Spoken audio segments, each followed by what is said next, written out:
د النساء مبارکه سوره چې د قرآن عظیم شان څلورمه سوره ده په مدینه منوره کې را نازله شوې ده.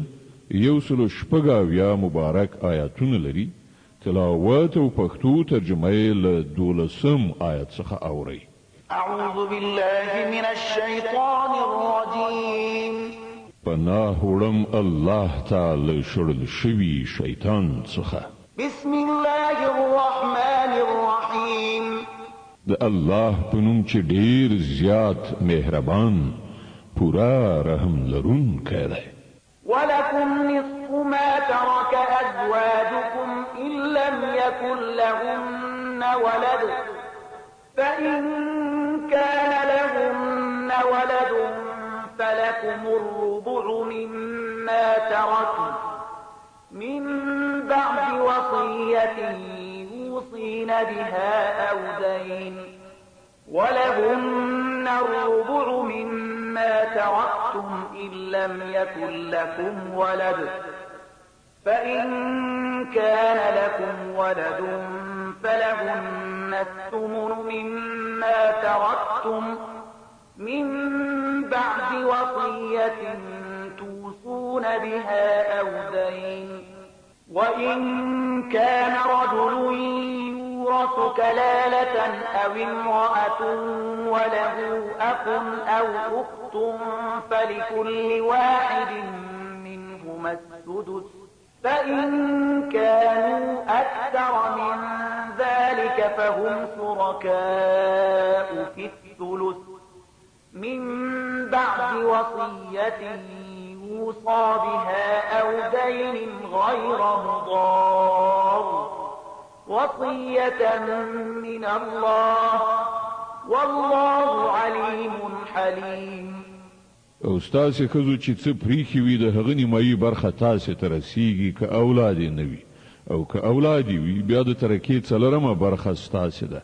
کله چې وصیت چې که هغو کړی وي پوره کړی شي او د پور له ادا کېدو وروسته که پوره وړی وي او هغوی به ستاسې له ترکې نه د څلورمې برخې حقدار وي که بې اولاده وي او که ستاسې اولادو نو بیا د هغو اتمه برخه ده. وروسته د وصیت له پوره کولو نه که تاسې وصیت کړی وي او وروسته د پور له ادا کولو نه که پوره وړي وي او که هغه نارینه یا ښځه چې د هغه میراث باید وویشل شي بې اولاده هم وي او مور پلار یې هم ژوندي نه وي خو یو مورنی ورور یا یوه مورنۍ خور موجوده وي نو ورور او خوره هر یو ته به شپږمه برخه ورسیږي او که ورونه او خویندې له یونه زیات وي نو د ټولې ترکې په دریمه برخه کې به هغوی ټول برخه والوي. وروسته له هغه ضرر نه رسونکي وصیت له پوره کېدو نه چې یې کړی او د پور له ادا کولو چې ورباندې وي. دا د الله له لوري حکم دی او الله پوه باخبره او نرم خویه دی. تلك حدود الله ومن يطع الله ورسوله يدخله جنات تجري من تحتها الأنهار خالدين فيها وذلك الفوز العظيم. ومن يعص الله ورسوله ويتعد حدوده يدخله نارا خالدا فيها وله عذاب مهين. دا د الله ټاکل شوی پولی دي. څوک چې د الله او د هغه د پیغمبر اطاعت وکړي الله به هغه داسې باغونو ته ننباسي چې تر هغو لاندې به ویالې بهیږي او هغوی به پکې د تل لپاره استوګن وي او همدا ستر بریالیتوب دی. او څوک چې د الله او د هغه د پیغمبر څخه سرکشي وکړي او د هغه له ټاکل شوو پولو نه تیری وکړي الله به هغه په اور کې وغورځوي چې په هغه کې به د تل لپاره استوګن وي او د هغه لپاره رسوا کوونکې سزا ده. واللاتي يأتين الفاحشة من نسائكم فاستشهدوا عليهن 4 منكم فإن شهدوا فأمسكوهن في البيوت حتى يتوفاهن الموت أو يجعل الله لهن سبيلا.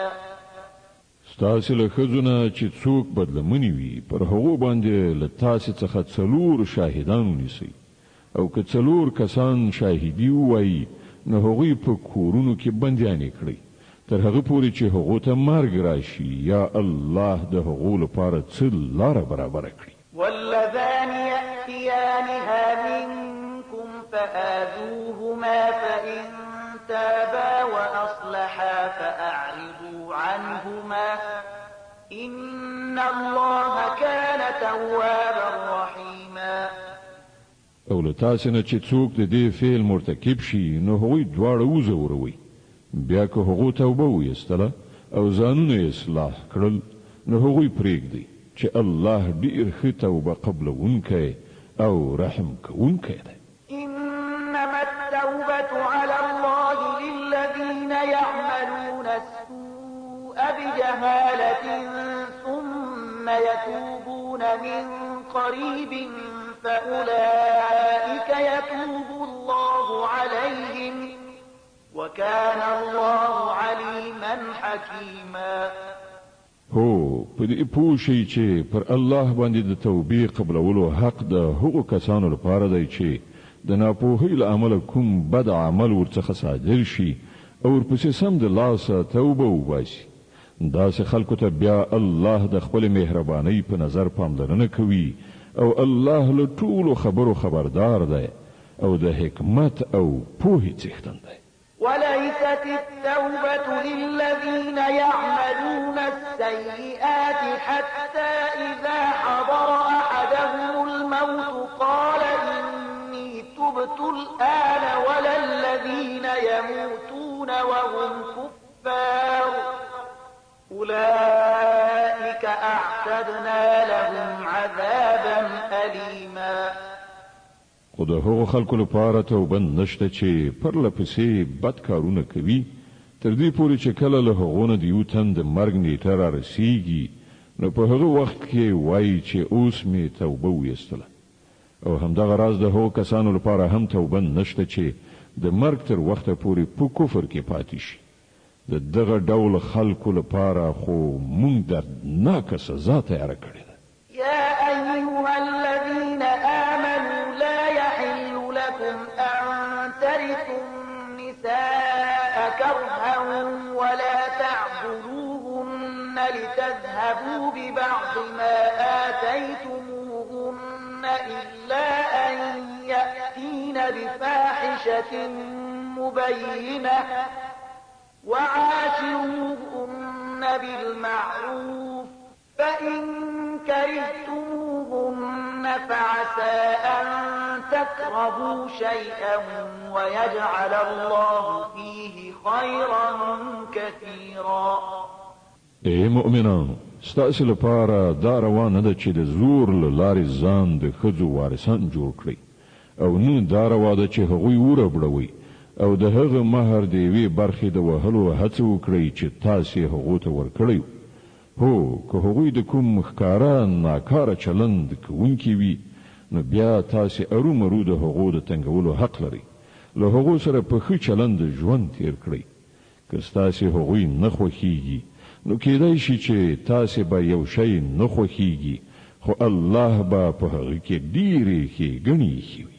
وإن أردتم استبدال زوج مكان زوج وآتيتم إحداهن قنطارا فلا تأخذوا منه شيئا أتأخذونه بهتانا وإثما مبينا.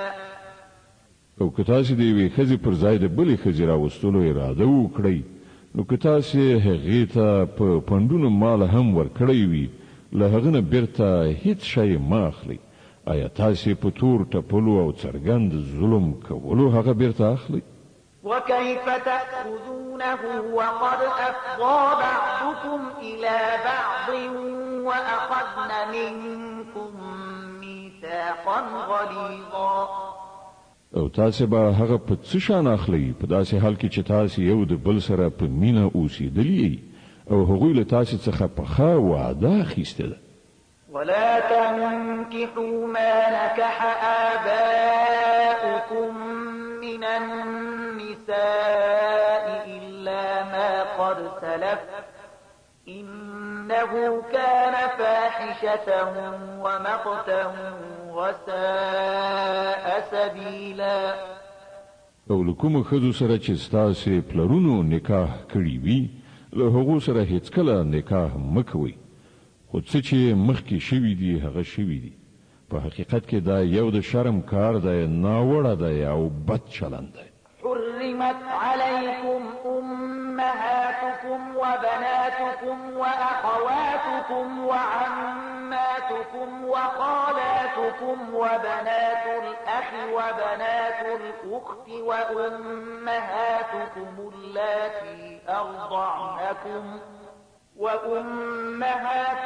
اللاتي أرضعنكم وأخواتكم من الرضاعة وأمهات نسائكم وربائبكم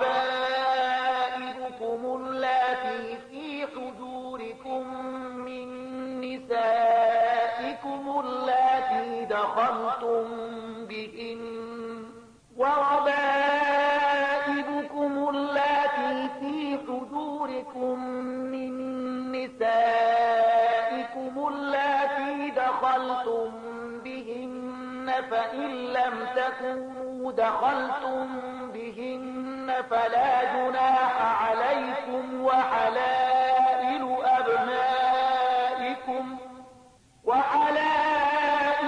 أبنائكم الذين من أصلابكم وأن تجمعوا بين الأختين إلا ما قد سلف إن الله كان غفورا رحيما.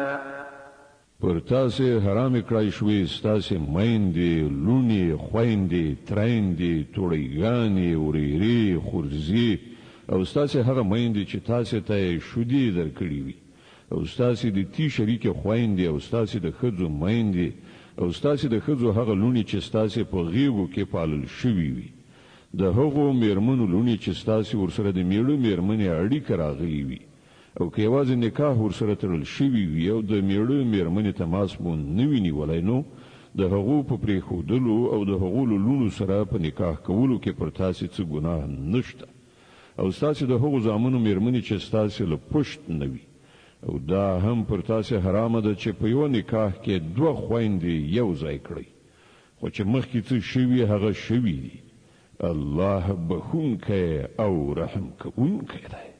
والمحصنات من النساء إلا ما ملكت أيمانكم كتاب الله عليكم وأحل لكم ما وراء ذلكم أن تبتغوا بأموالكم محصنين غير مسافحين فما استمتعتم به منهن فآتوهن أجورهن فريضة ولا جناح عليكم فيما تراضيتم به من بعد الفريضة إن الله كان عليما حكيما.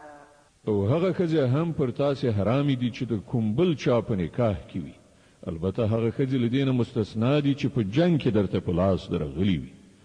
دا د الله هغه قانون دی چې پر تاسې اطاعت لازم کړای شوی دی. له دې پرته چې نورې څومره ښځې دي، تاسې ته د خپلو مالونو په وسیله د هغو په لاس راوړل روا کړای شوي دي، په دې شرط چې د نکاح په چوکاټ کې راولئ، نه دا چې په آزاده شهوترانۍ لاس پورې کړئ. نو بیا کله چې له هغو نه د ازدواجي ژوندانه خوند واخلئ، د هغه په بدل کې ورته په فریضي ډول مهر ورکړئ. البته د مهر له قرارداد نه وروسته که د دواړو خواو په خوښه ستاسې په منځ کې څه کمول زیاتول راشي، نو څه باک نشته. الله پوه او د حکمت څښتن دی. ومن لم يستطع منكم طولا أن ينكح المحصنات المؤمنات فمما ملكت أيمانكم من فتياتكم المؤمنات والله أعلم بإيمانكم بعضكم من بعض فانكحوهن بإذن أهلهن وآتوهن أجورهن بالمعروف محصنات غير مسافحات ولا متخذات أخدان فإذا أحصن فإن أتين بفاحشة فعليهن نصف ما على المحصنات من العذاب ذلك لمن خشي العنة منكم وأن تصبروا خير لكم والله غفور رحيم. او له تاسو څخه چې څوک د دې وس نه لري چې له آزادو مسلمانو ښځو سره نکاح وکړي شي هغه د ستاسو د هغو وینځو له کومې یوې سره نکاح وکړي چې ستاسو په لاس کې وي. الله ستاسو د ایمان په حال ښه پوهیږي. تاسو ټول د یوې ډلې خلک یاست. له دې امله د هغو د سرپرستانو په اجازه له هغوی سره نکاح وکړي او په ښه معروفه توګه د هغو مهر ورکړي ترڅو چې هغوی د نکاح په بندیز کې خوندي پاتې شي. په آزاد شهوترانی پسې ونه ګرځي او نه په غلا او پټه یارانی وکړي. نو کله چې هغوی د نکاح په چوکاټ کې خوندي شي او بیا وروسته له هغه کومه بدلمنی غوړه کړي نو پر هغو باندې د هغه مجازات نیمایي دي چې د آزادو ښځو لپاره ټاکل شوي دي. دا اسانتیا له تاسو څخه د هغو کسانو لپاره منځته راوړل شوې ده چې له هغو سره د میرمنې نه لرلو له مخې د حدودو د ماتولو اندېښنه وي. خو که تاسو له زغم نه کار واخلئ نو دا ستاسو لپاره غوره ده او الله بخونکی او رحم کوونکی دی. يريد الله ليبين لكم ويهديكم سنن الذين من قبلكم ويتوب عليكم والله عليم حكيم. الله غواړي هغه چارچلن درته څرګند کړي او پر هغو لارو مو وخوځوي چې له تاسو نه مخکې نیکان پرې روان.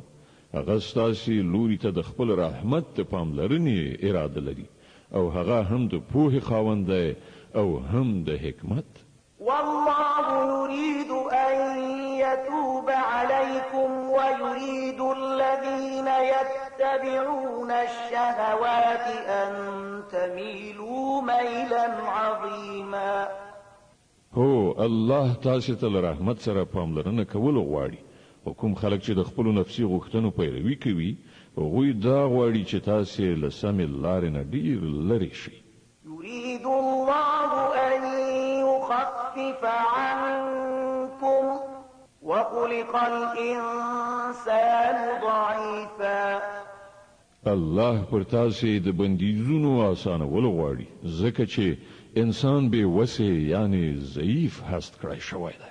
د النساء مبارکه سوره چې د قرآن عظیم شان څلورمه سوره ده په مدینه منورې کې را نازله شوې ده. 116 مبارک آیاتونه لري.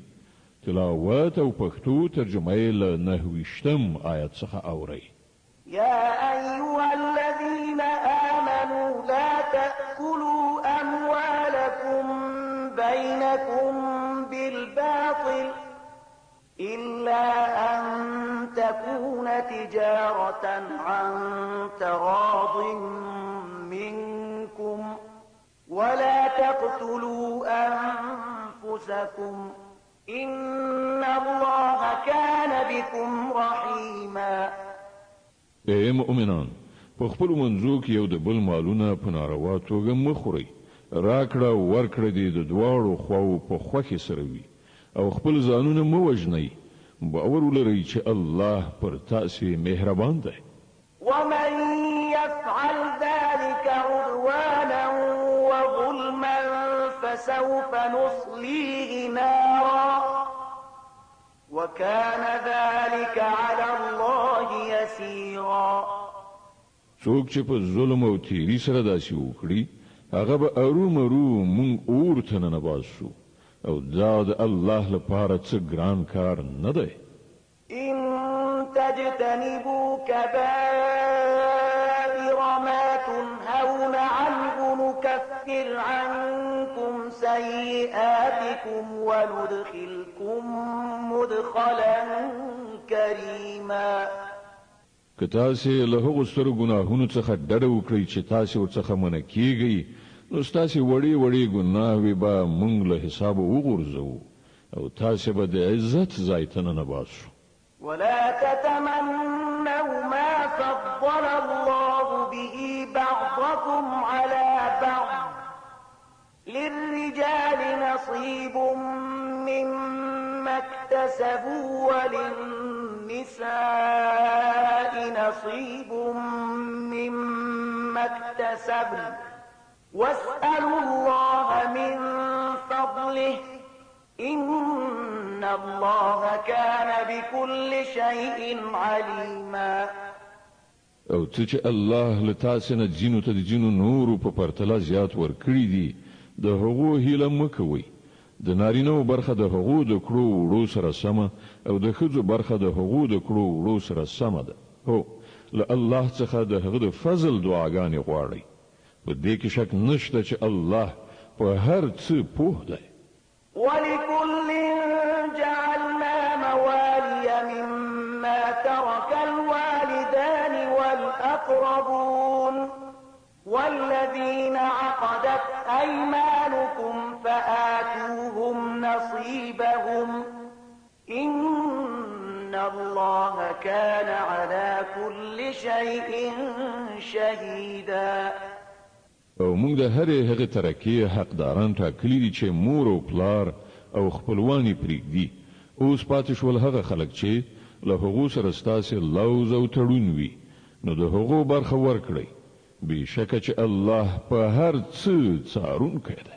الرجال قوامون على النساء بما فضل الله بعضهم على بعض وبما أنفقوا من أموالهم. الصالحات قانتات حافظات للغيب بما حفظ الله، واللاتي تخافون نشوزهن فعظوهن واهجروهن في المضاجع واضربوهن، فإن أطعنكم فلا تبغوا عليهن سبيلا إن الله كان عليا كبيرا. نارینه پر ښځو مسلط اداره چیان دي، له دې امله چې الله د هغو ځینو ته پر ځینو نورو لوړتیا وربښلې ده، او له دې کبله چې نارینه خپل مالونه لګوي، نو کومې ښځې چې صالح دي هغوی د فرمان مننې خوی لري، او د نارینهو په غیاب کې د الله د ساتنې او څارنې لاندې د هغو د حقوقو ساتنه کوي. او تاسې چې د کومو ښځو له سرغړونې څخه اندېښمن یاست، هغوی لومړی پوه کړئ او بیا د خوب ځایونه ورڅخه جلا کړئ او بیا یې ووهئ. نو که هغوی ستاسې فرمان برداري شي، نو هغو ته د لاس غځونې لپاره بې ځایه پلمې مه جوړوئ. باور ولرئ چې له پاسه الله شته دی چې لوی او لوړ دی. وإن خفتم شقاق بينهما فابعثوا حكما من أهله وحكما من أهلها إن يريدا إصلاحا يوفق الله بينهما إن الله كان عليما خبيرا. او که تاسې چیرته د میړه او میرمنې د اړیکو د خرابېدو په باب اندېښمن یاست، نو یو منځګړی د میړه له خپلوانو څخه او یو د میرمنې له خپلوانو څخه وټاکئ. که هغوی دواړه روغه جوړه کول وغواړي، نو الله به د هغوی دواړو ترمنځ د توافق لاره برابره کړي. الله په هر څه پوه او باخبره دی. واعبدوا الله ولا تشركوا به شيئا وبالوالدين إحسانا وبذي القربى واليتامى والمساكين والجار ذي القربى والجار الجنب والصاحب بالجنب وابن السبيل وما ملكت أيمانكم إن الله لا يحب من كان مختالا فخورا. او تاسو ټول د الله بندگی وکړئ له هغه سره هیڅوک شریک منیسئ له مور او پلار سره غوره رویه وکړئ له خپلوانو یتیمانو او مسکینانو سره نیک چلند وکړئ او له خپلوانو گاونډیو سره پردیو گاونډیو سره د څنګه ملګری او پردی سره او له هغو وینځو او غلامانو سره چې ستاسو په لاس کې وي د احسان چارچلند وکړئ باور ولرئ چې الله یو داسې څوک نه خوښوي چې په خپل انګیرنه مغرور وي او په خپل لوړتیا ویاړي الذين يبخلون ويأمرون الناس بالبخل ويكتمون ما آتاهم الله من فضله وأعتدنا للكافرين عذابا مهينا او داسې کسان هم د الله نه خوښیږي چې بخیلی کوي او نورو ته هم د بخیلی کولو لارښوونه کوي او هغه څه پټوي چې الله په خپله پیرزوینه هغو ته ورکړي د دغه راز نعمت منکرو خلکو لپاره مونږ رسوا کوونکی عذاب تیاری کړی دی والذين ينفقون أموالهم رئاء الناس ولا يؤمنون بالله ولا باليوم الآخر ومن يكن الشيطان له قرينا فساء قرينا او هغه خلک هم د الله نه خوښیږي چې خپل مالونه صرف خلکو ته د ښودلو لپاره لګوي او په حقیقت کې نه پر الله ایمان لري نه د آخرت په ورځ رښتیا دا ده چې شیطان چې د چا ملګری شي د هغه ډیره بده ملګرتیا په برخه شوه وماذا عليهم لو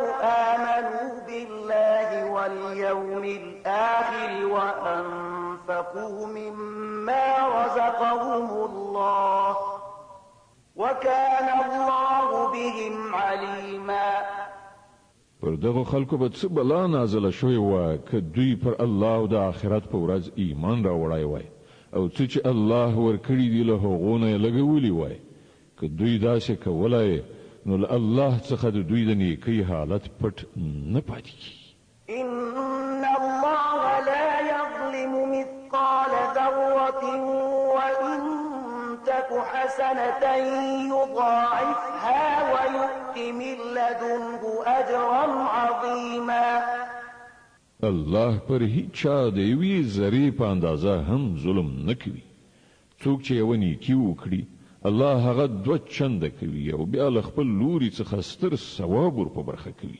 فكيف إذا جئنا من كل أمة بشهيد وجئنا بك على هؤلاء شهيدا نو زیر شي چې دوی به په هغه وخت کې څه وکړي چې موږ له هر امت نه یو شاهد راولو او پر دغه امت باندې تا یعنی محمد صلی الله علیه وسلم شاهد تیر کړو يومئذ يود الذين كفروا وعصوا الرسول لو تسوى بهم الأرض ولا يكتمون الله حديثا په هغه وخت کې به هغه ټول خلک چې د پیغمبر لارښوونې ونه منلي او له هغه څخه یې سرکشي وکړه هیله وکړي چې کاش کې ځمکه وچوي او هغوی پکې ننوځي هلته به دوی خپله هیڅ کومه خبره له خدایه پټه نشي کړای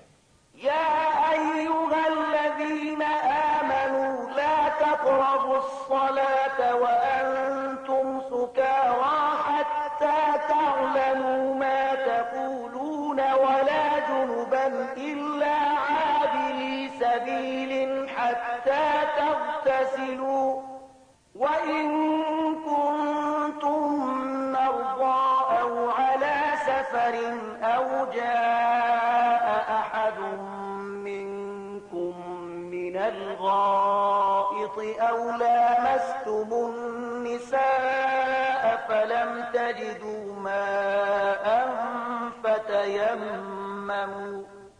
فتيمموا صعيدا طيبا فامسحوا بوجوهكم وأيديكم إن الله كان عفوا غفورا ای مؤمنانو کله چې تاسو د نشي په حالت کې یاست نو لمانځه ته منځدې کیږئ لمونځ باید په داسې وخت کې وکړئ چې تاسو پوهیږئ چې څه وایاست او همداراز د جنابت په حالت کې هم لمانځه ته منځدې کیږئ ترڅو چې ملمبلي نه وي مګر دا چې په لاره تیریدونکي یعنی مسافر یاست او که کله داسې وي چې تاسو ناروغان وئ یا په سفر کې وئ یا له تاسو نه څوک قضای حاجت وکړي راشي یا تاسو ښځو سره یو ځای شوي یاست او بیا اوبه ونه مومئ نو له پاکې خاورې نه کار واخلئ او له هغې نه خپل مخونه او لاسونه مسح کړئ بېشکه الله له نرمۍ نه کار اخیستونکی او بخښنه کوونکی دی ألم تر إلى الذين أوتوا نصيبا من الكتاب يشترون الضلالة ويريدون أن تضلوا السبيل والله أعلم بأعدائكم وكفى بالله وليا وكفى بالله نصيرا تا هغه خلک لیدلی دي چې هغه ته د کتاب د علم یو څه برخه ورکړی شوې ده هغوی خو په خپله د ګمراهۍ خریداران ګرځېدلي دي او غواړي چې تاسې هم لاره ورکه کړئ الله ستاسې دښمنان ښه پیژني او ستاسې د مرستې او ملاتړ لپاره یوازې الله کافي دی من الذين هادوا يحرفون الكلم عن مواضعه ويقولون سمعنا وعصينا واسمع غير مسمع وراعنا ليا بألسنتهم وطعما في الدين ولو أنهم قالوا سمعنا وأطعنا واسمع وانظرنا لكان خيرا لهم وأقوم ولكن لعنهم الله بكفرهم فلا يؤمنون إلا قليلا د يهوديانو څخه داسې کسان دي چې کلمې د هغو د درستو ځایونو څخه تعریف کوي او وایي اورو او نافرمانی کو او واوره په داسې حال کې چې اورول شوی نه او د خپل ژبو په تاوولو سره او په دین کې د طعنې په توګه وایي راینه خو که دوی ویلي وایي چې اورو او اطاعت کو او واوره او په موږ نظر لره نو دغه کار به د دوی لپاره ښه او مناسب خو الله دوی باندې د دوی د کفر له کبله لعنت کړی دی نو دوی ایمان نه راوړي مګر لږ شمېر يا أيها الذين أوتوا الكتاب آمنوا بما نزلنا مصدقا لما معكم من قبل أن نطمس وجوها فنردها على أدبارها أو نلعنهم كما لعنا أصحاب السبت وكان أمر الله مفعولا هغه خلکو چې کتاب درکړای شوی وو هغه کتاب ومني چې مونږ اوس نازل کړای او د هغه کتاب تصدیق او ریښتینه کوي چې له پخوانه له تاسو سره موجود پر دې ایمان راوړي مخکې له هغه چې مونږ مخونه مسخه کړو او څټ لوري ته وګرځو یا دوی په هغه شان لعنتیان کړو لکه چې د سبت خاوندان مو کړیو او په یاد ولرئ چې د الله حکم نافذي إن الله لا يغفر أن يشرك به ويغفر ما دون ذلك لمن يشاء ومن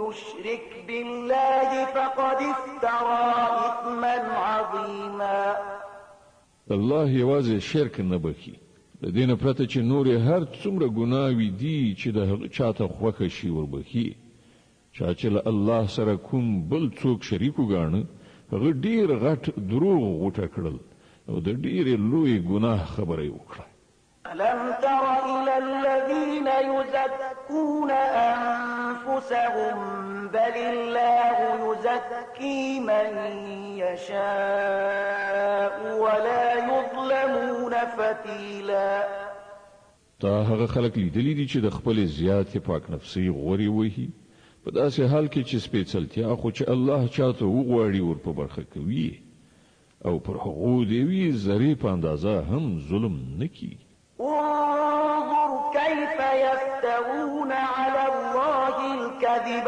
وكفى به إثما مبينا. خنو ګوره پر الله باندې د دروغو له تړلو نه د دوی چورت نه خرابېږي او د دوی د څرګندې ګناهکارۍ لپاره همدا یوه ګناه کافي ده. ألم تر إلى الذين أوتوا نصيبا من الكتاب يؤمنون بالجبت والطاغوت ويقولون للذين كفروا هؤلاء أهدى من الذين آمنوا سبيلا. آیتا هغو خلکو ته نه دي کتلي چې د کتاب له علم څخه یو څه برخه ورکړی شوې ده او د هغو حالت دا دی چې جبت او طاغوت مني او د کافرانو په باب وایي چې له ایمان راوړونکو څخه خو د همدوی لاره زیاته سمه ده. أولئك الذين لعنهم الله ومن يلعن الله فلن تجد له نصيرا. داسې خلک دي چې الله پر لعنت کړی دی او په چا باندې چې الله لعنت وکړي بیا ته د هغه لپاره هیڅ مرستندوی نشي موندلی. أم لهم نصيب من الملك فإذا لا يؤتون الناس نقيرا. آیا په حکومت کې هغوی برخوال دي که داسې وای نو دوی به نورو ته یو خلکه هم نو ورکړی. أم يحسدون الناس على ما آتاهم الله من فضله فقد آتينا آل إبراهيم الكتاب والحكمة وآتيناهم ملكا عظيما. او آیا دوی پر نورو له دې عمله بخیلي کوي چې الله پر هغو باندې خپل فضل پیرزو کړی دی؟ که دا خبره وي نو دوی ته دې معلومه وي چې مونږ خو د ابراهیم اولاد ته کتاب او حکمت ورکړی او ستره پاچاهي مو وربخلې ده. فمنهم من آمن به ومنهم من صد عنه وكفى بجهنم سعيرا. خو له هغو څخه ځینو پر ایمان راوړ او ځینو ورڅخه مخ واړو او مخړونکو ته خو یوازې د دوزخ او جن اور کافي ده. إن الذين كفروا بآياتنا سوف نصليهم نارا كلما نضجت جلودهم بدلناهم جلودا غيرها ليذوقوا العذاب إن الله كان عزيزا حكيما. کوم خلکو چې زمونږ د آیاتونو له منلو څخه انکار کړی دی هغوی به ارومرو مونږ اور ته ننباسو او کله چې د هغوی د بدن پټوکي وسوځول شي نو د هغو پر ځای به نور پټوکي ورکړو تر څو چې هغوی د عذاب خوند ښه وڅکي. الله ډیر زورور دی او د خپلو فیصلو د عملي کولو په حکمت ډیر ښه پوهیږي. والذين آمنوا وعملوا الصالحات سندخلهم جنات تجري من تحتها الأنهار خالدين فيها أبدا لهم فيها أزواج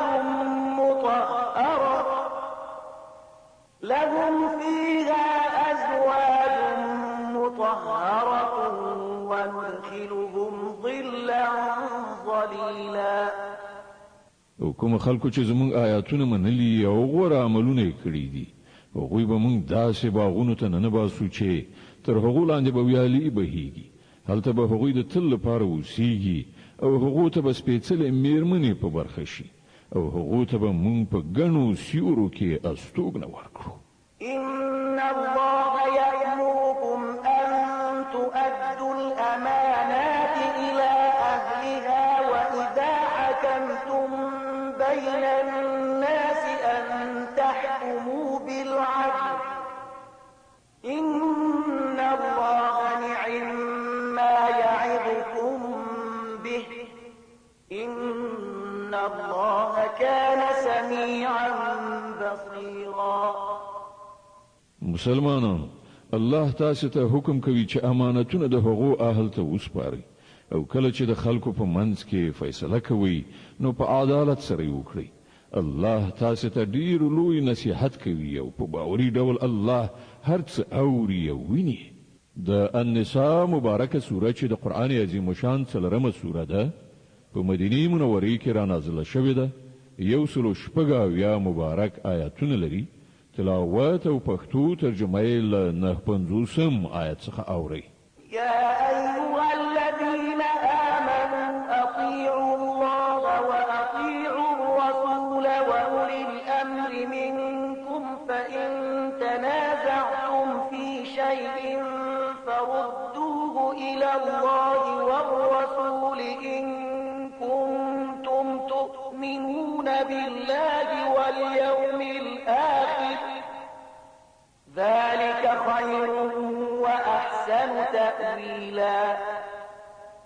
اے مؤمنان، د الله رسول او هغو کسانو اطاعت وکړئ چې له تاسو نه د امر خاوندان وي. بیا که ستاسو ترمنځ په کومه چاره کې شخړه پیښه شي نو هغه د الله او رسول لوري ته محوله کړئ. که تاسو په رښتیا سره په الله او د آخرت په ورځ ایمان لرئ، همدا د کار یوه سمه طریقه ده او د عاقبت په اعتبار هم غوره ده. ألم تر إلى الذين يزعمون أنهم آمنوا بما أنزل إليك وما أنزل من قبلك يريدون أن يتحاكموا إلى الطاغوت وقد أمروا أن يكفروا به يريدون أن يتحاكموا إلى الطاغوت وقد أمروا أن يكفروا به ويريد الشيطان أن يضلهم ضلالا بعيدا. ای پیغمبره، تا هغو خلکو ته ندی کتلی چې دعوا خو کوي چې مونږ په هغه کتاب چې تا ته راغلی دی او پر هغو کتابونو چې له تا څخه مخکې نازل شوي وو ایمان راوړی دی. غواړي دا چې خپل چارې د فیصلې لپاره د طاغوت یعنی شیطان لوري ته محولي کړي. حال دا دی چې هغو ته له طاغوت یعنی شیطان نه د منکرېدو حکم شوی. شیطان غواړي هغوی وغولوي، له سمې لارې نه یې ډېر لرې باسي. وإذا قيل لهم تعالوا إلى ما أنزل الله وإلى الرسول رأيت المنافقين يصدون عنك صدودا. او کله چې هغو ته ویل کېږي چې راشي د هغه شي لوري ته چې الله نازل کړی دی او راشي د پیغمبر لوري ته، نو تا هغو منافقانو ته کتلی دي چې ستا لوري ته له راتګ نه ځانونه ګوښه کوي. فكيف إذا أصابتهم مصيبة بما قدمت أيديهم ثم جاءوك يحلفون بالله إن أردنا إلا إحسانا وتوفيقا. نو په هغه وخت کې به څه کېږي چې د دوی له خپله لاسه جوړ کړی غم پرې وورېږي. په هغه وخت کې به دوی تا ته په قسمونو خوړلو راځي او وایي چې په خدای قسم دی چې موږ خو بې له ښېګڼې نور څه نه غوښتل او موږ دا غوښتل چې د دواړو خواو ترمنځ په کومه توګه روغه جوړه راشي. أولئك الذين يعلم الله ما في قلوبهم فأعرض عنهم وعظهم وقل لهم في أنفسهم قولا بليغا. الله پرې پوهیږي چې د هغو په زړونو کې څه دي. له هغو سره غرض مه کوه، هغوی وپوهوه او داسې نصیحت ورته وکړه چې د هغو په زړونو کې ځای ونیسي. وما أرسلنا من رسول إلا ليطاع بإذن الله ولو أنهم إذ ظلموا أنفسهم جاءوك فاستغفروا الله واستغفر لهم الرسول لوجدوا الله توابا رحيما. هغوی ته څرګنده کړه چې مونږ چې هر پیغمبر لېږلی دی د دې لپاره مو لېږلی دی چې د خدای په حکم د هغه اطاعت وکړی شي. که هغوی دا لاره غوره کړې وای چې کله یې پر خپلو ځانونو ظلم کولی نو تا ته راتلی او له الله نه یې بښنه غوښتلی او پیغمبر هم ورته د بخښنې غوښتنه کولای، نو شک نشته چې الله به بخښونکی او رحم کوونکی میندلی و. فلا وربك لا يؤمنون حتى يحكموك فيما شجر بينهم ثم لا يجدوا في أنفسهم حرجا مما قضيت ويسلموا تسليما. نه ای محمد، ستا پر رب قسم چې دوی هیڅ کله مؤمنان نشي کېدای تر څو چې دوی په خپل منځي شخړو کې تا فیصله کوونکی و نه مني. بیا چې څه فیصله وکړي پر هغې باندې په خپلو زړونو کې هم څه تنګي احساس نه کړي، بلکې له سره تر پایه ومني. ولو أنا كتبنا عليهم أن اقتلوا أنفسكم أو اخرجوا من دياركم ما فعلوه إلا قليل منهم ولو أنهم فعلوا ما يوعظون به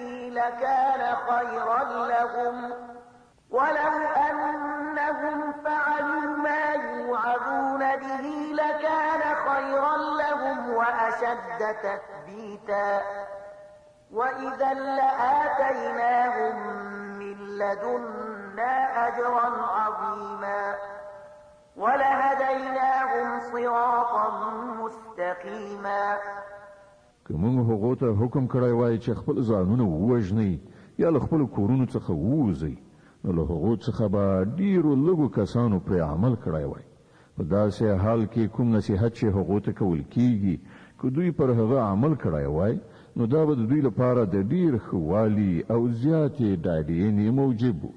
او چې کله دوی داسې کولای، نو موږ به دوی ته له خپل لوري نه ډیر زیات ثواب ورکړی وای او دوی ته به مو سمه لاره ښودلې وای.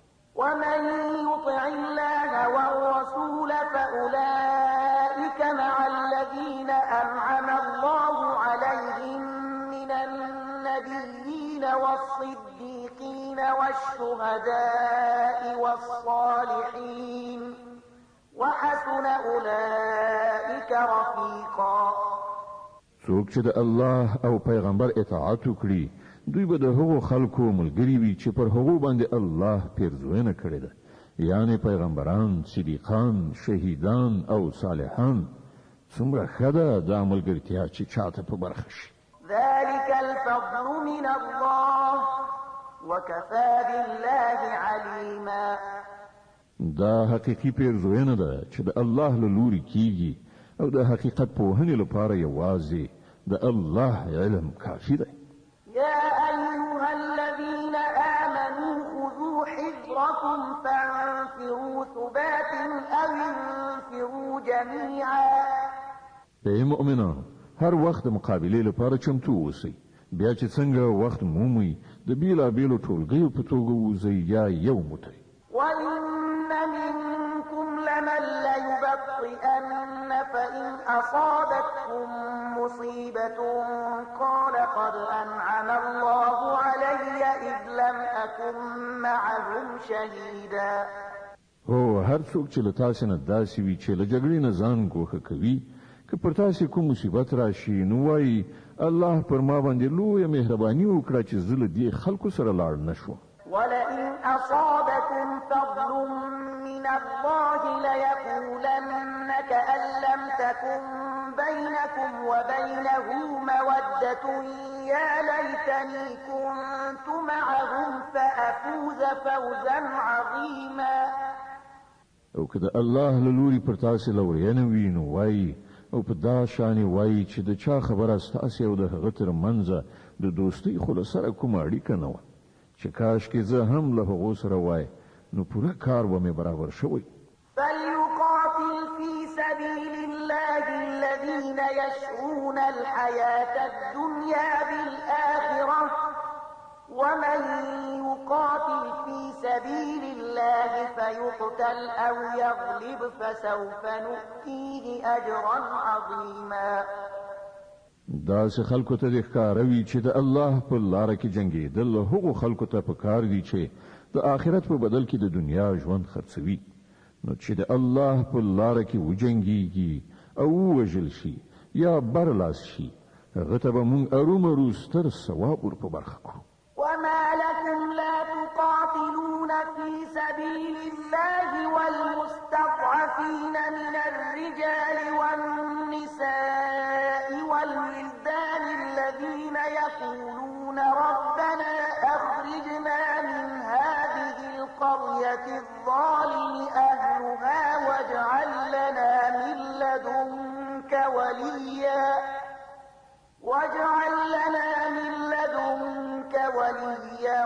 واجعل لنا من لدنك نصيرا.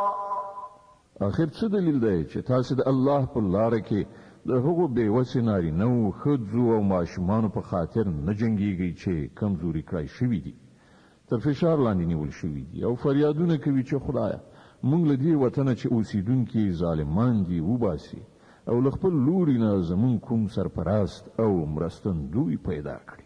الذين آمنوا يقاتلون في سبيل الله والذين كفروا يقاتلون في سبيل الطاغوت فقاتلوا أولياء الشيطان إن كيد الشيطان كان ضعيفا. کوم خلکو چې د ایمان لاره غوره کړې ده هغوی د الله په لاره کې جنګیږي او کوم کسانو چې د کفر لاره غوره کړې ده هغوی د طاغوت یعنی شیطان په لاره کې جنګیږي. د شیطان له ملګرو سره وجنګیږي او باور ولرئ چې د شیطان د سیسې په حقیقت کې ډېرې کمزوري دي. ألم تر إلى الذين قيل لهم كفوا أيديكم وأقيموا الصلاة وآتوا الزكاة فلما كتب عليهم القتال إذا فريق منهم يخشون الناس كخشية الله أو أشد خشية وقالوا ربنا لم كتبت علينا القتال لولا أخرتنا إلى أجل قريب قل متاع الدنيا قليل والآخرة خير لمن اتقى ولا تظلمون فتيلا.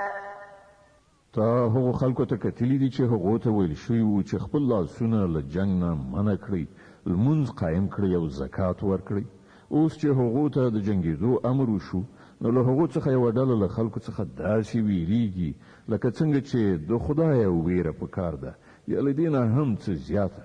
وایي خدایه تا پر موږ باندې ولې د جنګېدو امر ولیکه؟ ولې دې موږ ته لږ څه نور مهلت رانه کړ؟ دوی ته ووایه د دنیا د ژوند پانګه لږ ده او آخرت د پرهیزګار انسان لپاره ډېر غوره دی او پر تاسو به د یوې ذرې په اندازه هم ظلم ونه کړی شي. أينما تكونوا يدرككم الموت ولو كنتم في بروج مشيدة وإن تصبهم حسنة يقولوا هذه من عند الله وإن تصبهم سيئة يقولوا هذه من عندك قل كل من عند الله فما لهؤلاء القوم لا يكادون يفقهون حديثا. پاتې شو مرګ نو چیرته چې یاست هغه په هر صورت درته راتلونکی دی. که تاسې په هر څومره محکمو کلاګانو کې هم اوسئ، که دوی ته څه ګټه رسیږي نو وایي دا د الله له لوري ده او که څه زیان ور واوړي نو وایي دا ستا له لاسه دي. ورته ووایه هر څه د الله له لوري دي. آخر په دې خلکو څه شوي دي چې په هیڅ خبره نه پوهیږي.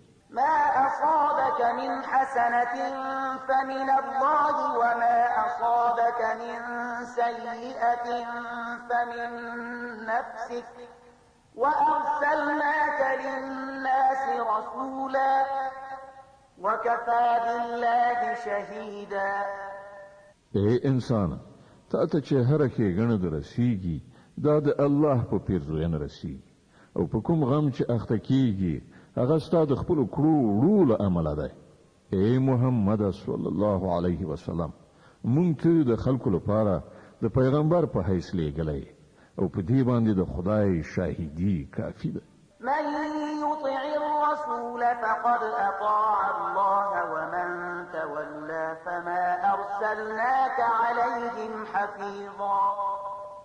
چا چې د پیغمبر اطاعت وکړ هغه په اصل کې د خدای اطاعت وکړ او چا چې مخ واړاو نو په هر صورت مونږ په دې خلکو باندې څه د څاورونکي او ساتونکي په توګه نه یې لېږلی.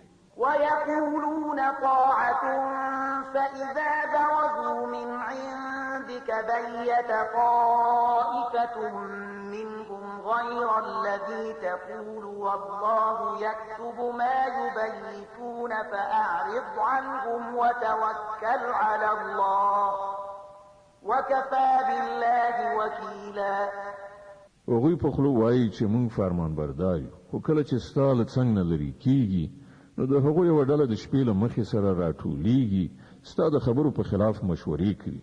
الله د هغوی دا ټولې پټې مشورې لیکي. ته د هغو پروا مه کوه او پر الله توکل وکړه. همغه د توکل لپاره کافي دی. د النساء مبارکه سوره چې د قرآن عظیم الشان څلورمه سوره ده په مدینې منورې کې را نازله شوې ده. 186 مبارک آیتونه لري.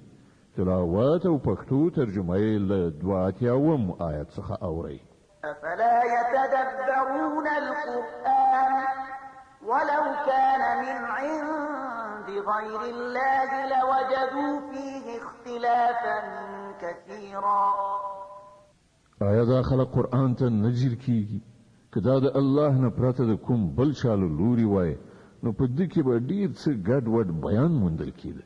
وإذا جاءهم أمر من الأمن أو الخوف أذاعوا به ولو ردوه إلى الرسول وإلى أولي الأمر منهم لعلمه الذين يستنبطونه منهم ولولا فضل الله عليكم ورحمته لاتبعتم الشيطان إلا قليلا.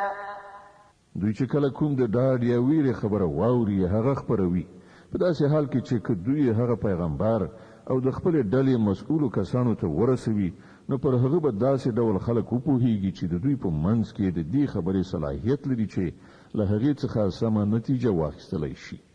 که پر تاسې د الله مهرباني او رحمت نه وای نو ستاسې نیمګړتیاوې داسې وي چې له څو تنو پرته به نور ټول په شیطان پسې خوځېدلي وي. فقاتل في سبيل الله لا تكلف إلا نفسك وحرض المؤمنين عسى الله أن يكف بأس الذين كفروا والله أشد بأسا وأشد تنكيلا. اے پیغمبره ته د الله په لار کې وجنګېږه. ته له خپل ځانه پرته د بل هیڅ چا لپاره مسؤل نه یې. البته مؤمنان د جنګېدو لپاره وهڅوه. لرې نه ده چې الله د کافرانو زور مات کړي. د الله زور تر ټولو ډیر زیات او د هغه سزا تر ټولو ډیره سخته ده. من يشفع شفاعة حسنة يكن له نصيب منها ومن يشفع شفاعة سيئة يكن له كفل منها وكان الله على كل شيء مقيتا. څوک چې د نیکۍ سپارښت وکړي هغه به له همغې څخه برخه ومومي او څوک چې د بدۍ سپارښت وکړي هغه به له همغې نه برخه ومومي او الله په هر شي نظر لرونکی دی. وإذا حييتم بتحية فحيوا بأحسن منها أو ردوها إن الله كان على كل شيء حسيبا.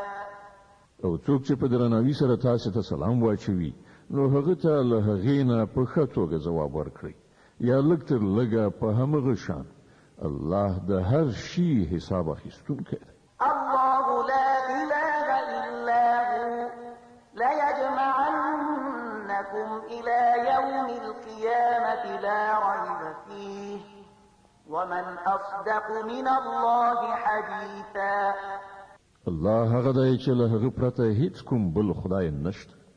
هغه به تاسو ټول د قیامت په هغه ورځ را ټول کړي چې د هغې پر راتګ کې هیڅ کوم شک شبهه نشته او د الله له خبرې ډیره زیاته ریښتینې خبره د بل چا کېدی شي. فما لكم في المنافقين فئتين والله أركسهم بما كسبوا أتريدون أن تهدوا من أضل الله ومن يضلل الله فلن تجد له سبيلا. نو دا پر تاسې څه شوي دي چې د منافقانو په باب ستاسې په منځ کې دوه مفکورې موندل کیږي. په داسې حال کې کومې بدۍ چې هغو ګټلې دي د هغو له امله الله هغوی بیرته په شا ګرځولي دي. آیا تاسې غواړئ چاته چې الله هدایت نه وي کړی هغه ته تاسې هدایت وکړئ؟ حال دا چې څوک چې د الله له لارې واوړي د هغه لپاره ته کومه لاره نشي پیدا کولی. ودوا لو تكفرون كما كفروا فتكونون سواء فلا تتخذوا منهم أولياء حتى يهاجروا في سبيل الله فإن تولوا فخذوهم واقتلوهم حيث وجدتموهم ولا تتخذوا منهم وليا ولا نصيرا. هغوی خدا غواړي لکه چې څنګه په خپل کافران دي همغسې تاسې هم کافران شي تر څو چې تاسې او هغوی ټول سره برابر شي. له دې امله له هغو نه هیڅوک خپل دوستان منیسي تر څو چې هغوی د خدای په لار کې هجرت ونه کړي. او که هغوی له هجرت نه من راوړي نو چیرته چې ومومئ وینیسئ او ویې وژنئ او له هغوی نه هیڅ یو خپل دوست او مرستندوی مه ګرځوئ. إلا الذين يصلون إلى قوم بينكم وبينهم ميثاق أو جاءوكم حصرت صدورهم أن يقاتلوكم أو يقاتلوا قومهم ولو شاء الله لسلطهم عليكم فلقاتلوكم فإن اعتزلوكم فلم يقاتلوكم وألقوا إليكم السلم فما جعل الله لكم عليهم سبيلا. البته هغه منافقان له دې حکم څخه مستثنا دي چې له یو داسې قوم سره یو ځای شي چې له هغه سره ستاسې تړون وي. د غراض هغه منافقان هم مستثنا دي چې تاسې ته راځي او له جګړې نه زړه تورن دي نه له تاسې سره جنګېدل غواړي او نه له خپل قوم سره. که الله غوښتلی نو هغوی به یې پر تاسې مسلط کړي وای او هغوی به هم در سره جنګېدلي وای. له دې کبله که هغوی له تاسې نه څنګ وکړي او له جنګېدو نه لاس په سر شي او تاسې ته د روغې جوړې لاس اوږد کړي نو الله ستاسې لپاره هغو ته د لاس اوږدولو کومه لاره نه ده پرېښې. ستجدون آخرين يريدون أن يأمنوكم ويأمنوا قومهم كلما ردوا إلى الفتنة أركسوا فيها فإن لم يعتزلوكم ويلقوا إليكم السلم ويكفوا أيديهم فخذوهم واقتلوهم حيث ثقفتموهم وأولئكم جعلنا لكم عليهم سلطانا مبينا. تاسې به یو بل ډول داسې منافقان وګورئ چې غواړي له تاسې سره هم په امن واوسیږي او له خپل قوم سره هم، خو چې هر کله د فتنې فرصت په لاس ورشي بې موجبه به پکې ځان وغورځوي. دغه راز خلک که ستاسې له مقابلې نه په څنګ نه شي او تاسې ته د روغې جوړې پیشنهاد ونه کړي او لاس وانخلي نو چې هر چیرته مو وموندل وینیسئ او ویې وژنئ. پر هغو باندې د لاس پورته کولو لپاره مونږ تاسې ته ښکاره سند درکړی دی. وما كان لمؤمن أن يقتل مؤمنا إلا خطأ ومن قتل مؤمنا خطأ فتحرير رقبة مؤمنة ودية مسلمة إلى أهله إلا أن يصدقوا فإن كان من قوم عدو لكم وهو مؤمن فتحرير رقبة مؤمنة وإن كان من قوم بينكم وبينهم ميثاق فدية وإن كان من قوم بينكم وبينهم ميثاق فدية مسلمة إلى أهله وتحرير رقبة مؤمنة فمن لم يجد فصيام شهرين متتابعين توبة من الله وكان الله عليما حكيما. دا د یو مؤمن کار نه دی چې بل مؤمن ووژني مګر دا چې خطای ورڅخه وشي او څوک چې کوم مؤمن په خطای سره ووژني نو د هغه کفاره دا ده چې یو مؤمن له غلامۍ نه آزاد کړي او د وژل شوي وارثانو ته د وینو بیه ورکړي مګر دا چې هغوی خونی وبخي خو که هغه وژل شوی مسلمان له کوم داسې قوم څخه و چې له هغه سره ستاسې دښمني وي نو د هغه کفاره د یو مؤمن غلام آزادول دي او که هغه د کوم یو داسې نامسلمان قوم وګړی و چې له هغه سره ستاسې تړون نو د هغه وارثانو ته به د وینو بیه ورکول او د یو مؤمن غلام آزادول وي. لکه څوک غلام ونه مومي پرله پسې د 2 میاشتې روژه ونیسي دا په دې ګناه باندې الله ته د توبې ایستلو طریقه ده او الله د علم او پوهې خاوند دی. ومن يقتل مؤمنا متعمدا فجزاؤه جهنم خالدا فيها وغضب الله عليه ولعنه وأعد له عذابا عظيما. پاتې شو هغه څوک چې کوم مؤمن له پوهې او ادراک سره سره ووژني نو د هغه سزا دوزخ دی چې په هغه کې به د تل لپاره استوګن وي. پر هغه باندې د الله غضب او لعنت دی او الله د هغه لپاره سخت عذاب تیار کړی دی. يا أيها الذين آمنوا إذا ضربتم في سبيل الله فتبينوا ولا تقولوا لمن ألقى إليكم السلام لست مؤمنا تبتغون عرض الحياة الدنيا فعند الله مغانم كثيرة كذلك كنتم من قبل فمن الله عليكم فتبينوا إن الله كان بما تعملون خبيرا. ای مؤمنان کله چې د الله په لار کې د جهاد لپاره ووځئ نو د دوست او دښمن په منځ کې توپیر وکړئ او څوک چې تاسو ته سلام واچوي هغه ته سمدلاسه مه وایاست چې ته مؤمن نه یې. که تاسو د دنیا ګټه غواړئ نو له الله سره ستاسو لپاره د ولجې ډېرې زیاتې شتمنۍ شته. آخر په همدې حالت کې خو تاسو په خپل هم له دینه مخکې اخته شوي وئ بیا الله پر تاسو مهربان شو. له دې امله له غور نه کار واخلئ. تاسو چې څه کوئ الله پرې خبر دی.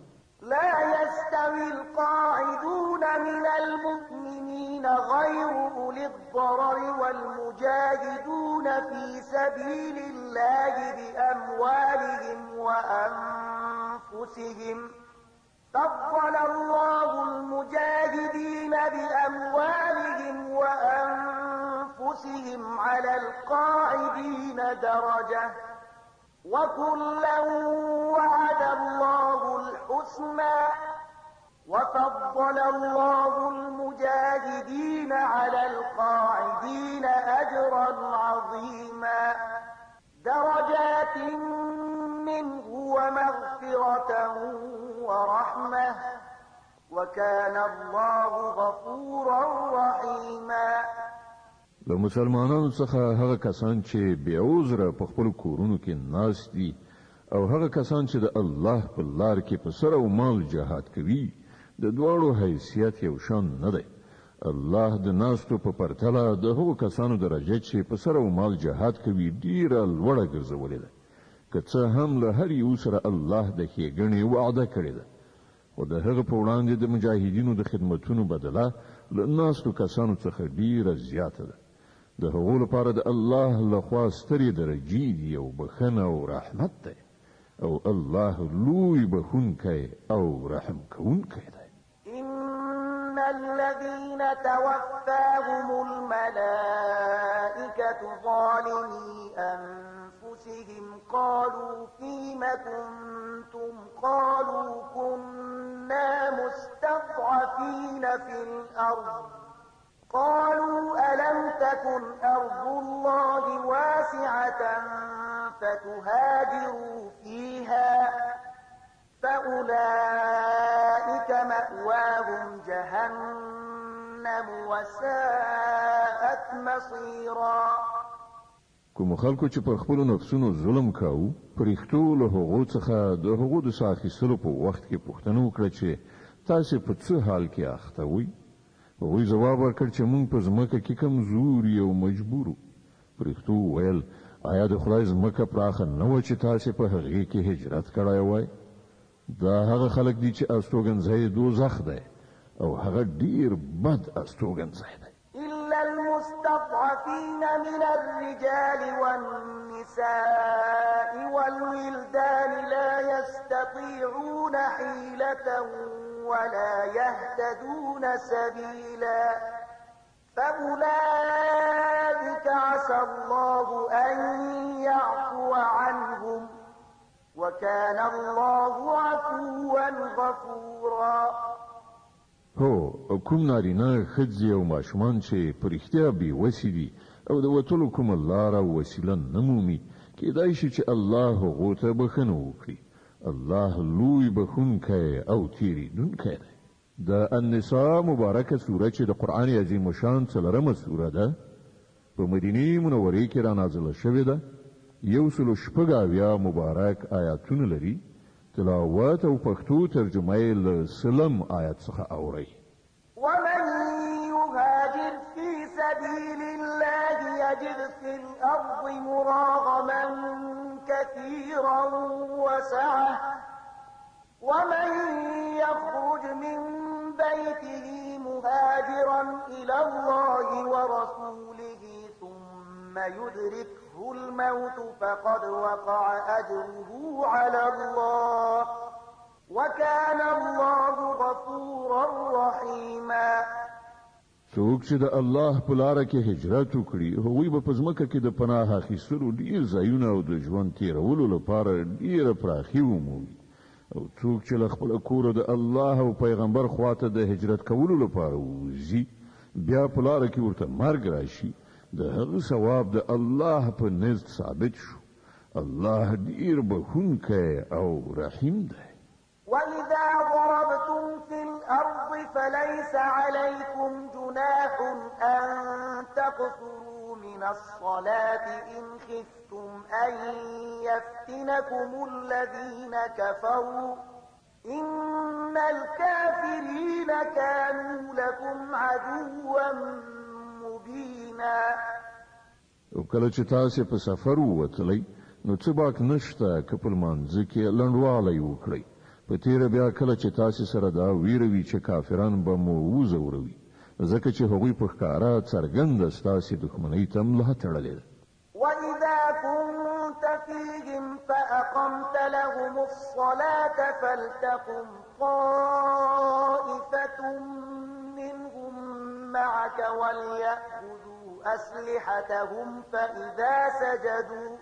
فإذا سجدوا فليكونوا من ورائكم ولتأت طائفة أخرى لم يصلوا فليصلوا معك وليأخذوا حذرهم وأسلحتهم ود الذين كفروا لو تغفلون عن أسلحتكم وأمتعتكم فيميلون عليكم ميلة واحدة ولا جناح عليكم إن كان بكم أذى من مطر أو كنتم مرضى أن تضعوا أسلحتكم وخذوا حذركم إن الله أعد للكافرين عذابا مهينا.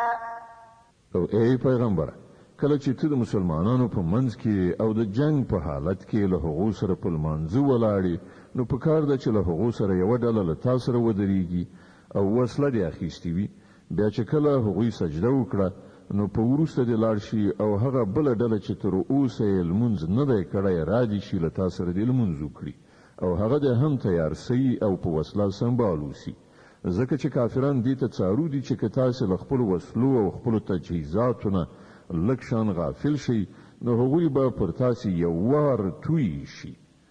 البته که تاسې د باران له امله تکلیف احساس کړئ یا ناروغان اوسئ نو په وسله ایښودلو کې څه باک نشته، خو بیا هم څارو اوسئ، باور ولرئ چې الله د کافرانو لپاره رسوا کوونکی عذاب تیار کړی دی. فإذا قضيتم الصلاة فاذكروا الله قياما وقعودا وعلى جنوبكم فإذا اطمأننتم فأقيموا الصلاة إن الصلاة كانت على المؤمنين كتابا موقوتا. بیا کله چې لمانځه څخه وزګار شي نو د ولاړې او ناستې او ملاستې په هر حالت کې الله یادوي او کله چې ډاډه شي نو پوره لمونځ ادا کړئ. لمونځ په حقیقت کې یو داسې فرض دی چې د وخت له پابندۍ سره پر مؤمنانو لازم کړای شوی دی. ولا تهنوا في ابتغاء القوم إن تكونوا تألمون فإنهم يألمون كما تألمون وترجون من الله ما لا يرجون وكان الله عليما حكيما. د دې ډلې په تعقیبولو کې سستی مه کوئ، که تاسې کړاو ګالئ نو ستاسې په شان هغوی هم کړاو ګالي او تاسې له الله نه د هغه څه هیلهمند یاست چې هغوی یې هیلهمند نه دي. الله پر هر څه پوهیږي او هغه د حکمت او پوهې خاوند دی. إنا أنزلنا إليك الكتاب بالحق لتحكم بين الناس بما أراك الله ولا تكن للخائنين خصيما واستغفر الله إن الله كان غفورا رحيما. ای پیغمبره، مونږ دا کتاب په حق استا لوري ته درلېږلی دی تر څو چې هغه سمه لاره چې الله درته ښودلې ده له هغې سره سمه د خلکو په منځ کې فیصله وکړي. ته د خائنانو لخوا جګړه کوونکی مه کېږه، له الله نه بخښنه وغواړه، هغه ستر بخښونکی او رحیم دی. ولا تجادل عن الذين يختانون أنفسهم إن الله لا يحب من كان خوانا أثيما. کوم کسان چې له خپل ځان سره خیانت کوي ته د هغو ملاتړ مه کوه. د الله هغه څوک نه خوښیږي چې خائن او د ګناه په لار روان وي. يستخفون من الناس ولا يستخفون من الله وهو معهم إذ يبيتون ما لا يرضى من القول وكان الله بما يعملون محيطا. دا خلک کولای شي چې له انسانانو څخه خپل کړه وړه پټ کړي، خو له خدای څخه یې نشي پټولای. هغه خو په هغه وخت کې هم له هغو سره وی چې کله دوی د شپې له مخې په پټه د هغه د رضا پر خلاف مشورې کوي. د دوی پر ټولو کړو وړو د الله علم چارپیر دی. ها أنتم هؤلاء جادلتم عنهم في الحياة الدنيا فمن يجادل الله عنهم يوم القيامة أم من يكون عليهم وكيلا. هو تاسو خو په دنیوي ژوند کې د دې مجرمانو جنگ پر خپل سر واخیست، خو د قیامت په ورځ به د دوی له لوري څوک جګړه وکړي. ښه نو هلته به څوک د دوی وکالت وکړي. ومن يعمل سوءا أو يظلم نفسه ثم يستغفر الله يجد الله غفورا رحيما. که څوک بد عمل وکړي یا پر خپل ځان ظلم وکړي او له هغه وروسته الله څخه بخښنه وغواړي نو الله به بخښونکی او رحیم ومومي. ومن يكسب إثما فإنما يكسبه على نفسه وكان الله عليما حكيما. وڅوک چې بدی وګټي نو د هغه دا ګټه به د همغه لپاره وبال وي. الله پر ټولو خبرو خبر دی او هغه د پوهې او حکمت خاوند دی. ومن يكسب خطيئة أو إثما ثم يرم به بريئا فقد احتمل بهتانا وإثما مبينا. او چا چې کومه خطا یا ګناه وکړه او د هغې تورې پر کوم بې ګناه ولګاوه هغه نو د لوی بهتان او څرګندې ګناه پیټی وتاړه. ولولا فضل الله عليك ورحمته لهمت طائفة منهم أن يضلوك وما يضلون إلا أنفسهم وما يضرونك من شيء وأنزل الله عليك الكتاب والحكمة وعلمك ما لم تكن تعلم وكان فضل الله عليك عظيما. ای پیغمبر کله الله فضل پرتان نه وای او د هغه د رحمت نه برخوردار نه وای نو د هغه یوې ډلې خو په غلط پوهنه یعنی گمراهی کې ستاد غرزولو فیصله کړې و. په داسې حال کې چې په حقیقت کې هغه خپل ځان پرته هیڅوک په غلط پوهنه یعنی گمراهی کې نه غرزاو او تا ته هیڅ زیان نشو اړولای. الله پر تا کتاب او حکمت نازل کړای دی او تا ته هغه څه خو دلی دي چې تا ته معلوم نو او پر تا باندې د هغه مهرباني ډیره زیاته. لا خير في كثير من نجواهم إلا من أمر بصدقة أو معروف أو إصلاح بين الناس ومن يفعل ذلك ابتغاء مرضات الله فسوف نؤتيه أجرا عظيما. د خلکو په پټو خبرو اترو کې زیاتره څه ښېګڼه نه وي. هو که څوک په پټه توګه د صدقې او خیرات لارښوونه وکړي یا د کوم ښه کار لپاره یا د خلکو په چارو کې د اصلاح کولو لپاره چاته څه ووایي نو البته دا ښه خبره ده او څوک چې د الله د خوشحالولو په خاطر داسې وکړي هغه ته به موږ لوی ثواب ور په برخه کړو. ومن يشاقق الرسول من بعد ما تبين له الهدى ويتبع غير سبيل المؤمنين نوله ما تولى ونصله جهنم وساءت مصيرا. او چا چې د پیغمبر دښمنۍ ته ملا تړلې وي او د مؤمنانو له طریقې نه پرته په کومه بله لار لاړ شي په داسې حال کې چې سمه لار ورته څرګنده شوې وي نو هغه به مونږ په همغه لوري وخوځوو چې هغه لوري ته هغه په خپله ورګرځېدلی او هغه به دوزخ ته ننباسو چې خورا بد استوګنځی دی. إن الله لا يغفر أن يشرك به ويغفر ما دون ذلك لمن يشاء ومن يشرك بالله فقد ضل ضلالا بعيدا. إن يدعون من دونه إلا إناثا وإن يدعون إلا شيطانا مريدا لعنه الله وقال لأتخذن من عبادك نصيبا مفروضا ولأضلنهم ولأمنينهم ولآمرنهم فليبتكن آذان الأنعام ولآمرنهم فليغيرن خلق الله ومن يتخذ الشيطان وليا من دون الله فقد خسر خسرانا مبينا. د الله په وړاندې یوازې د شرک بخښنه نشته. له هغه پرته نور ټول څه بخښل کېدای شي چاته چې هغه بخښنه کول وغواړي. چا چې له الله سره څوک شریک وګاڼه هغه په ګمراهۍ کې له حق نه ډیر لرې لاړ.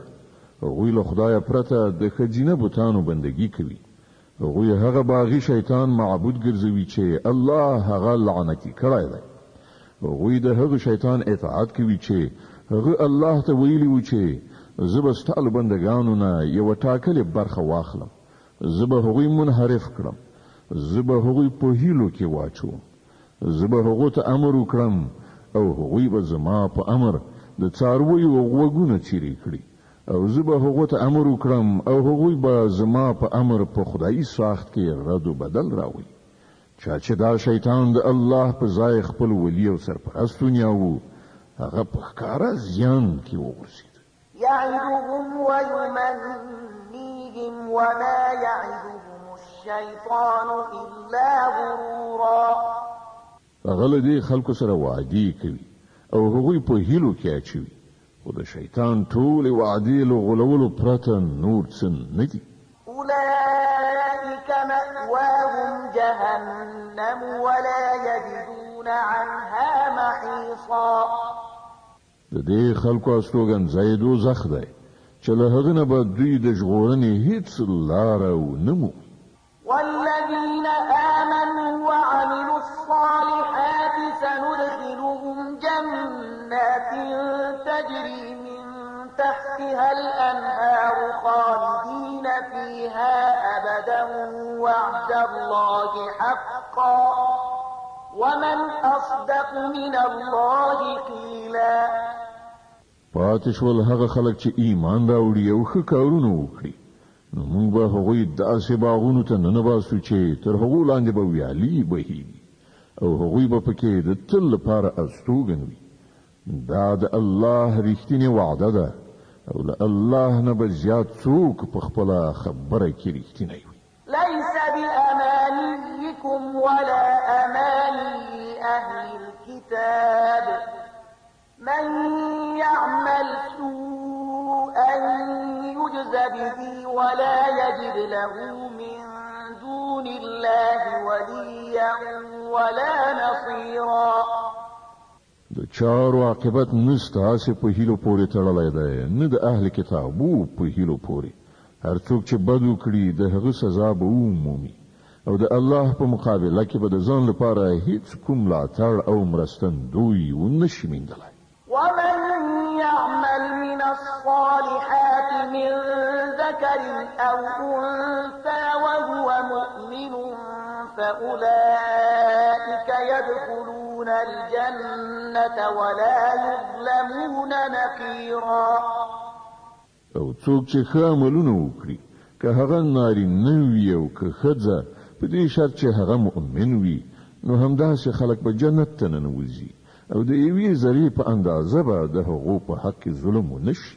ومن أحسن دينا ممن أسلم وجهه لله وهو محسن واتبع ملة إبراهيم حنيفا واتخذ الله إبراهيم خليلا. او څوک دی ښه دیندار له هغه چا نه چې الله ته ځان وسپاره او په نیکوکارۍ لاس پورې کړ په یوه لاره لوري روان شو. د ابراهیم د مسلک پیروي وکړه. د هغه ابراهیم مسلک چې الله هغه په دوستۍ نیولی. ولله ما في السماوات وما في الأرض وكان الله بكل شيء محيطا. په اسمانونو او ځمکه کې چې هر څه دی د الله دی او د الله علم له هر څه نه چاپیر دی. ويستفتونك في النساء قل الله يفتيكم فيهن وما يتلى عليكم في الكتاب في يتامى النساء اللاتي لا تؤتونهن ما كتب لهن وترغبون أن